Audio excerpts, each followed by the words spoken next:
Hello students, today we will discuss marginal propensity to consume. In the previous lecture we have discussed average propensity to consume.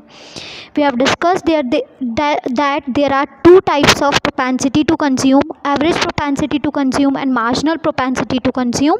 Now in this lecture we will discuss marginal propensity to consume. Marginal propensity to consume refers to the ratio of change in consumption expenditure to change in total income.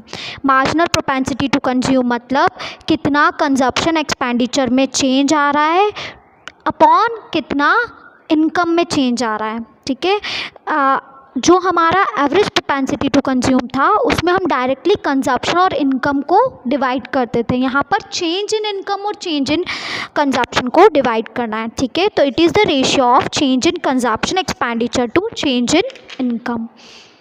Now if you will see the schedule, that is table, in that you will see that income is 0, 100, 200, 300, 400 and consumption is 40, 120, 200, 280, 360. that I have already explained कि ये consumption हमें किस तरीके से लेना है.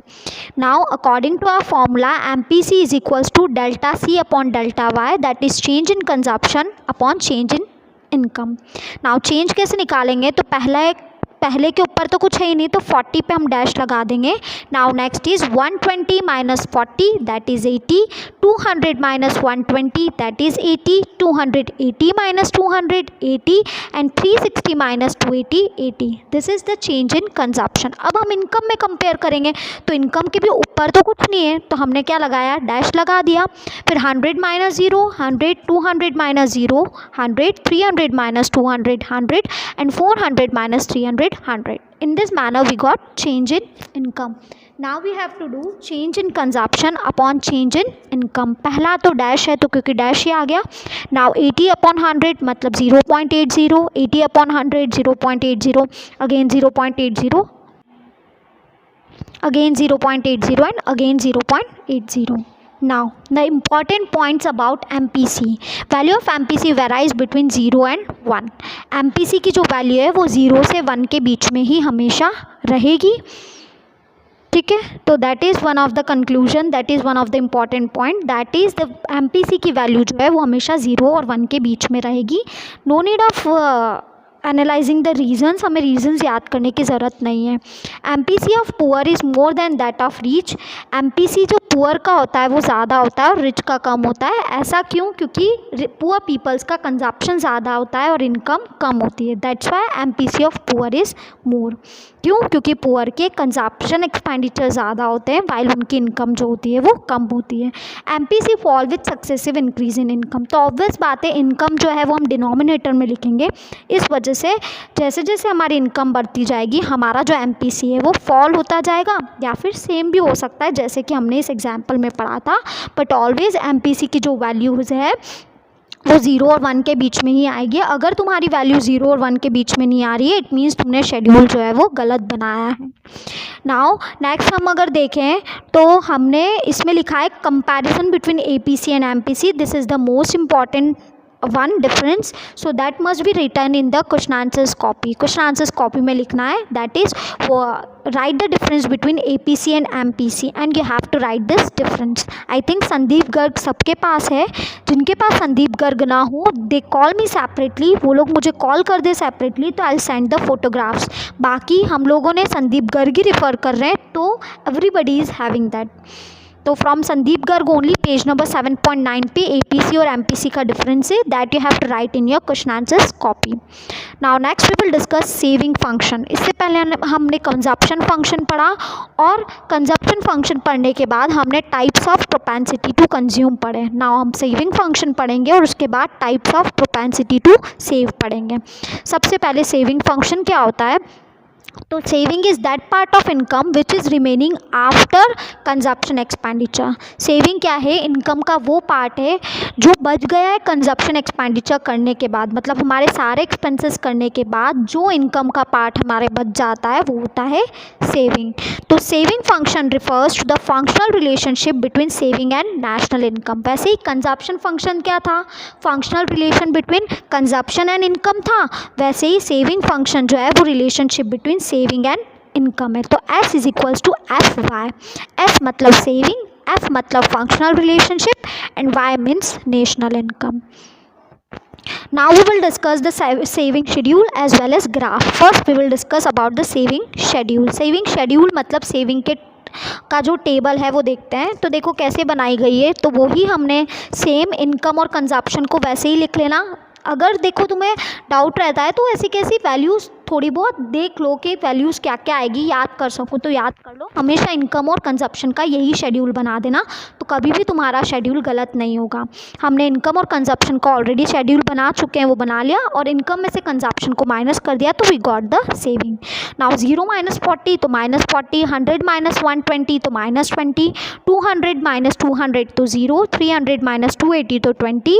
वैसे ही हमने क्या किया, सेविंग को निकालने के लिए कंजप्शन, इनकम में से कंजप्शन को माइनस कर दिया। ऑब्वियस है कि हम हमारी सेविंग कैसे निकालेंगे, जितना हमने पैसा कमाया कितना हमने खर्चा कर दिया, तो बाकी बचा हुआ जो है वो क्या हो गया, सेविंग हो गया, राइट। अब हम इसके ग्राफ को देखें हम, तो देखो सेविंग जो है वो -40 है। -40 मतलब हमको ग्राफ को अब नेगेटिव एक्सिस से भी चालू करना पड़ेगा, ठीक है। तो हमने ग्राफ को क्या करा, वाई एक्सिस को 0 के बाद भी बढ़ा दिया नीचे से, जो कि तुम्हें दिखेगा, ठीक है। तो इसको क्या करा, नीचे से बढ़ा दिया। अब -40 और -20 तो नीचे से, तो वहाँ से सीधी लाइन करी हमने, ठीक है। वो पॉइंट जहाँ पे वो जो लाइन है सेविंग की लाइन और एक्स एक्सिस की लाइन है जो मिल रही है, that is at point R. वो पॉइंट क्या है, ब्रेक इवन पॉइंट है, जहाँ पर सेविंग हमारी क्या है, 0। दैट इज़ हमारी इनकम भी 200 है और कंजप्शन भी 200 है। तो उस वाले पॉइंट तक, वो वाला पॉइंट जो होता है वो ब्रेक इवन पॉइंट होता है, जहाँ हमारा नो प्रॉफिट नो लॉस होता है। दैट इज़ हमारी सेविंग जो होती है उस समय 0 होती है। उससे पहले हमारी सेविंग नेगेटिव होती है और उसके बाद से हमारी सेविंग जो है वो पॉजिटिव होना चालू हो जाती है। तो हमें क्या पता चला, हम जो सेविंग का ग्राफ बनाएंगे उसमें हमको नेगेटिव एक्सिस भी बनाना पड़ेगा, क्योंकि हमारी सेविंग जो है वो नेगेटिव भी हुई है।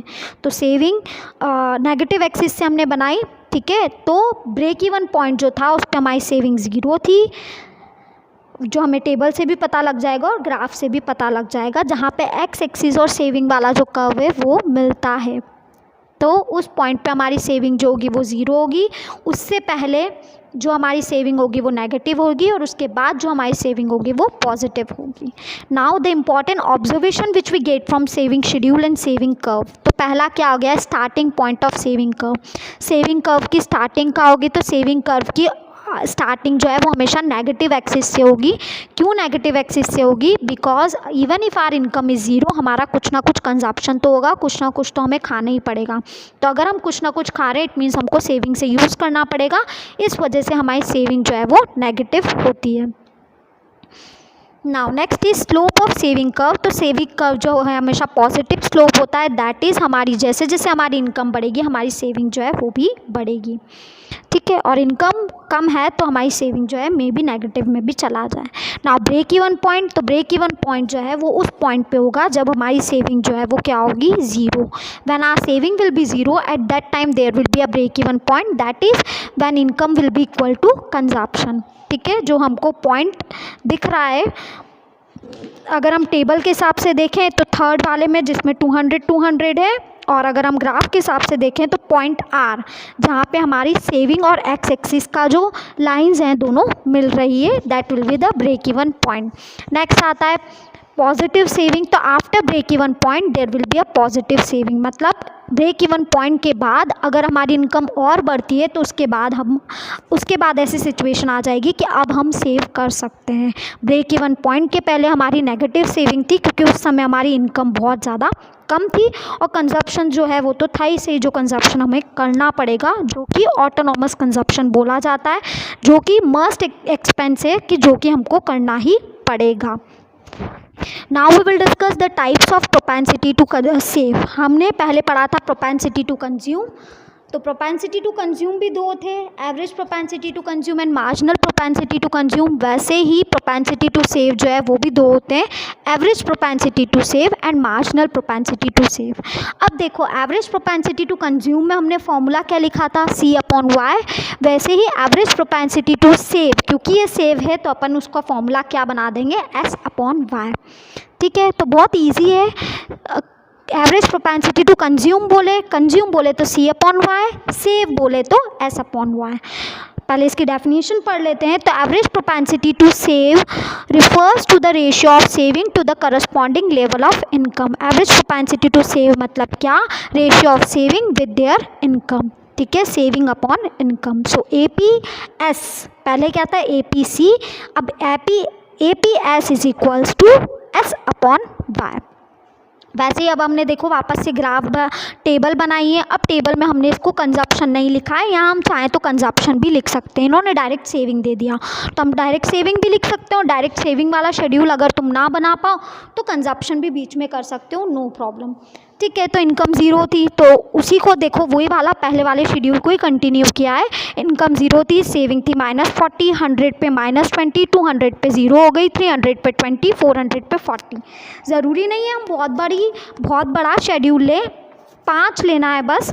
कैसे लेना है? 5 0 बताना है बीच में थर्ड वाले पे, उसके ऊपर माइनस में लेना है और नीचे आके पॉजिटिव में लेना है। तो 5 सफिशेंट है। अगर किसी में ज़्यादा भी आ रही हो, ठीक है, अगर किसी में तुमको दिख रहा है कि बहुत ज़्यादा बड़ी टेबल है तो तुम उसको शॉर्टर वन भी कर सकते हो। 5 जो है बहुत है। अब S/Y मतलब -40/0, तो अपॉन में अगर 0 होता है तो वो तो डैश हो ही गया।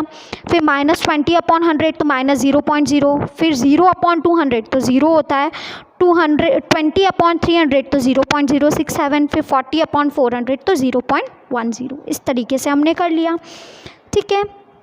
जैसे कि हमने APC में क्या किया था, APC के ग्राफ में वही कंजप्शन बना दिया था और ऊपर से एक लाइन से उसको ज्वाइन किया था। वैसे ही इसमें भी सेविंग का हमने ग्राफ बना दिया, नीचे से चालू करना पड़ेगा क्योंकि सेविंग नेगेटिव है।